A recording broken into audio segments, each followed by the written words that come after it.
दोस्तों, आज की इस वीडियो में हम आपको बताने वाले हैं, जब एक नमाज पढ़ते हुए शख्स को एक चोर ने मारना चाहा तो हाथी ने उस चोर के साथ क्या किया, आइए आपको बताते हैं। नमाज पढ़ते हुए शख्स पर चोर हमला करने वाला था, तभी हाथी ने कुछ ऐसा किया जिसे सुनकर आपका दिल खुश हो जाएगा। दोस्तों, वीडियो में आगे बढ़ने से पहले आप तमाम से गुजारिश है, आज की हमारी इस वीडियो को आप जरूर लाइक करें। अगर आप हमारे चैनल पर नए आए हैं और आपने इसे सब्सक्राइब नहीं किया तो अभी सब्सक्राइब कर लें और आइंदा आने वाले तमाम नए वीडियोस की नोटिफिकेशन के लिए बेल आइकन को क्लिक करना ना भूलें। दोस्तों, कुछ वक्त पहले की बात है, ईरान में एक बहुत गरीब आदमी रहा करता था। मेहनत मजदूरी करता लेकिन बहुत ईमानदार, नेक और नमाजी इंसान था। वो मजदूरी करने वाला शख्स हलाल रोजी इस तरह से कमाता था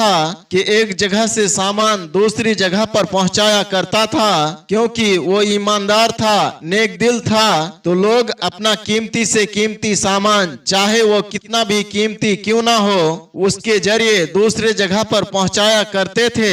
और जैसा वो आदमी खुद था, उसने अपने इकलौते बेटे की तरबियत भी वैसा ही किया था। लेकिन उस बच्चे की माँ नहीं थी, यानी उसकी बीबी का इंतकाल हो चुका था। अकेले ही बाप ने अपने बेटे की तरबियत की थी। बेटा बाप को रमजान के रोजे इतने एहतियात के साथ रखने के लिए देखता, उसके दिल में ये ख्वाहिश पैदा होती कि मैं भी अपने बाबा जान की तरह मैं भी रोजा रखूंगा। अब जब रमजान शरीफ का महीना शुरू हुआ तो बच्चा जिद करने लगा कि मुझे भी रोजा रखना है। तो उसके बाबा जान ने कहा, बेटा आप अभी बहुत छोटे हो, अभी आपको समझ नहीं है, लेकिन हाँ मैं वादा करता हूँ कि अगले साल आप मेरे साथ रोजा जरूर रखना। वो फर्माबरदार बेटा इस साल तो मान गया और अपने वालिद की बात उस लड़के ने नहीं टाली, क्योंकि उसके वालिद साहब उससे बहुत मोहब्बत करते थे। माँ तो मौजूद नहीं थी, लेकिन बाप ने माँ और बाप का दोनों का प्यार उसे दिया था, इसलिए वो उनकी बात को नहीं टालता था। जब अगले साल रमजान शरीफ का महीना शुरू हुआ तो उसने अपने बाबा जान से शुरू ही से कहना शुरू कर दिया कि मैं पहला रोजा रखूंगा। उसके बाप ने इस बार उसकी बात को नहीं टाला और कहा, हाँ बेटा मैं वादा किया था आप इस साल मेरे साथ आप रोजा रखेंगे। पूरी रात वो बच्चा इसी खुशी में जागता रहा कि मैं कल रोजा रखूंगा। जैसे ही सेहरी का वक्त शुरू हुआ, उसने अपने वालिद को जगाया और कहा, अब्बू उठिए, सेहरी का वक्त हो चुका है, चलिए मेरे साथ सेहरी कीजिए। दोनों बाप बेटे ने सेहरी की और फिर मस्जिद में जाकर नमाजे फज्र अदा किया। नमाजे फज्र अदा करके दोनों बाप बेटे अपने घर पहुंचे तो वहां पर एक अमीर आदमी खड़ा होकर उनका इंतजार कर रहा था। वो शहर का बहुत ही अमीर आदमी था।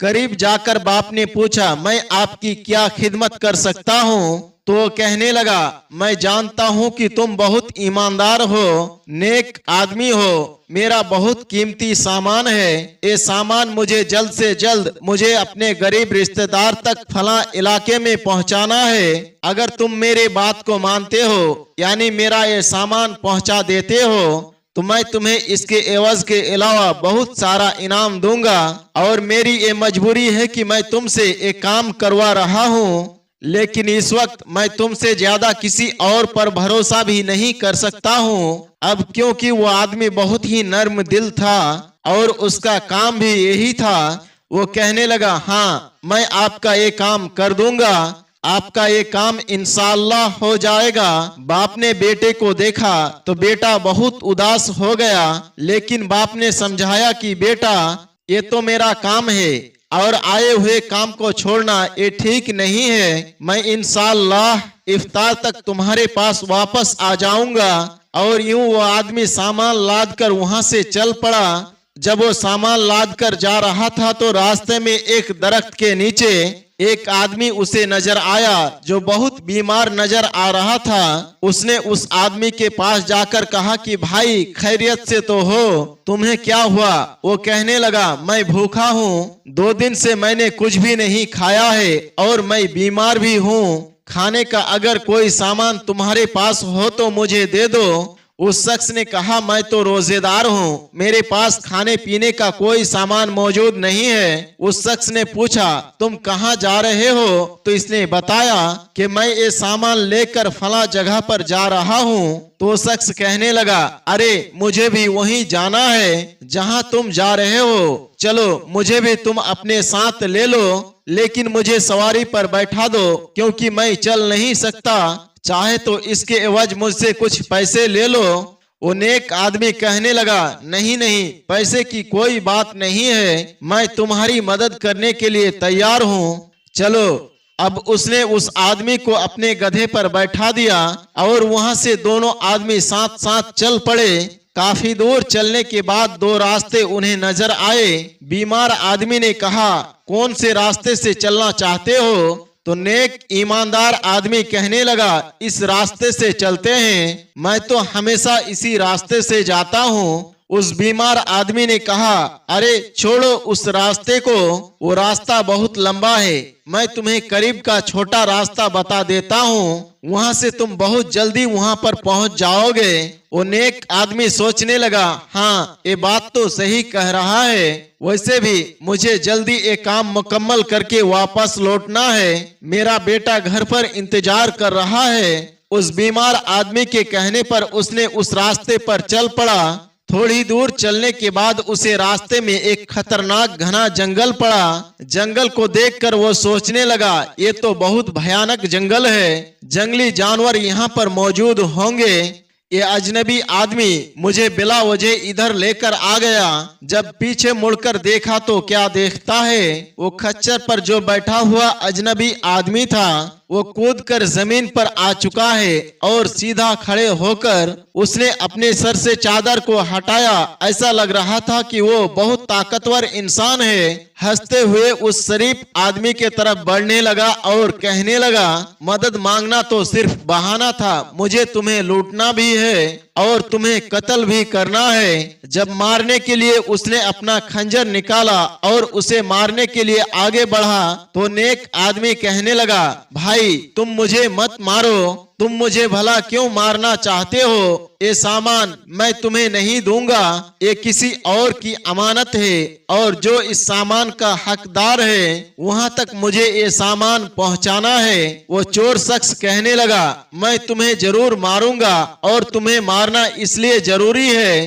कि तुम यहाँ से जाकर किसी को ये ना बता सको कि फला जगह पर किसी ठग ने तुम्हें ठग लिया है। ये सुनकर वो नेक आदमी कहने लगा कि ठीक है, लेकिन मरने से पहले तुम मुझे आखिरी बार नमाज अदा कर लेने दो। ये सुनकर वो चोर हंसने लगा और कहने लगा, चल जा नमाज पढ़ ले, मैं जानता हूँ कि सब दिखावे की नमाज पढ़ते हो तुम लोग, मौत के डर से तू नमाज पढ़ने के लिए जा रहा है ना, जा पढ़ ले।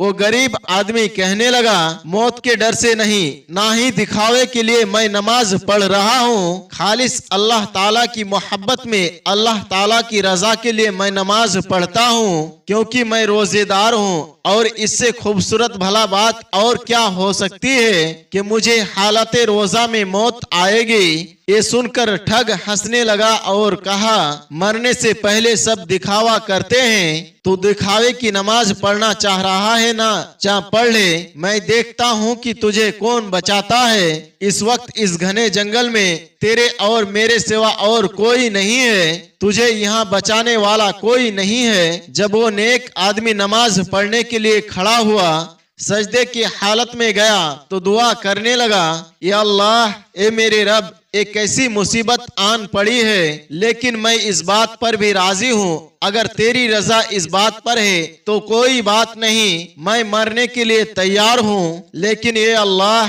ये सामान जो मुझे अमानत के तौर पर मुझे दिया गया है, इस अमानत की तू हिफाजत फरमा और इस सामान को तू हकदार तक पहुंचा दे।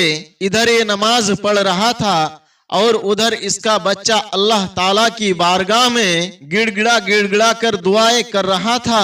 ये अल्लाह, मैंने सुना है कि रोजेदार की दुआ को तू कबूल करता है, मेरे दिल में घबराहट हो रही है, मुझे लगता है कि मेरी वालिद साहब किसी बहुत बड़ी मुश्किल में है, उनको जो भी मुश्किल है उस मुश्किल से तू उन्हें बचा ले उन्हें खैरो आफियत के साथ तू उन्हें मेरे पास पहुंचा दे। अल्लाह ताला ने उस बच्चे की दुआ को कबूल किया। उस आदमी के आखिरी सजदे को इतना मकबूल किया कि उस जंगल में से एक हाथी को उसकी मदद के लिए भेज दिया। सजदा जब खत्म हुआ तो उस डाकू ने उस शख्स को मारना चाहा था कि जंगली हाथी चीखता हुआ भागता हुआ गुस्से की हालत में हुक्म इलाही उस हाथी के पास आया और उस चोर को पैरों तले हाथी ने रोंग दिया। अब वो ठग अपनी जान गवा चुका था। हाथी उस चोर को कुचलकर उसको खत्म करके वापस जा चुका था। ये बाप देखने लगा कि आखिर मामला क्या हो गया, अल्लाह ताला ने कैसे मेरी मदद फरमाई। वो शुक्र अदा करते हुए वहाँ से उठा, जल्दी से सारा सामान उठाया, जहाँ पर सामान पहुँचाना था वहाँ पर ले जाकर सारा सामान पहुँचाकर वापस अपने घर खुशी खुशी आ गया। इफ्तार का वक्त बिल्कुल करीब था। बेटा अपने बाप के इंतजार में बिलक बिलक कर रो रहा था। माँ तो थी नहीं, बाप के चाहत में उस लड़के के आंसू निकल रहे थे। बाप को जब बेटे ने देखा तो बाप से लिपट गया और यूं दोनों बाप बेटे ने खुशी खुशी इफ्तार किया और अपने रब का शुक्र अदा किया। और उसके बाद उस आदमी से मुलाकात की जिसका सामान उन्होंने पहुंचाया था और उसे बता दिया कि आपका सामान मैंने खैरो आफियत के साथ पहुंचा दिया है। इसके अलावा रास्ते में पेश आने वाला पूरा वाक्या भी उस आदमी को सुनाया। ये सुनकर वो अमीर आदमी बहुत खुश हुआ और उस शख्स को इनामो इकराम से नवाजा।